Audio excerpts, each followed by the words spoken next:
આવી સરસ જાણકારી સ્કૂલથી મળતી હોય તો આનાથી બીજું ઉત્તમ શું હોઈ શકે?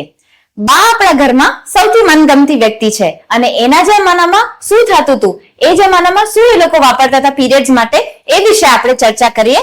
ચલો આપણે જોઈએ આ સીનમાં. અરે બેટા, અમારા જમાનામાં આ પેડ ક્યાં હતા? એકનું એક કપડું વાપરવાનું અને ખરાબ થાય ત્યારે રાહ જોવાની કે ઘરના બધા સૂઈ જાય પછી ધોવા જઈ શકીએ.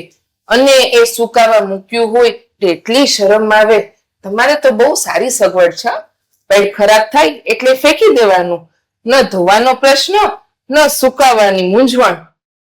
બા તમે તો સ્ટ્રગલ ક્વીન નીકળ્યા. પણ મારે હવે તો મોડર્ન બા બનવું છે. લાવો બા, તો તમને હું ઇન્સ્ટાગ્રામ એકાઉન્ટ ખોલી દો. અરે પેલા મને વોટ્સઅપ તો શીખવાડ.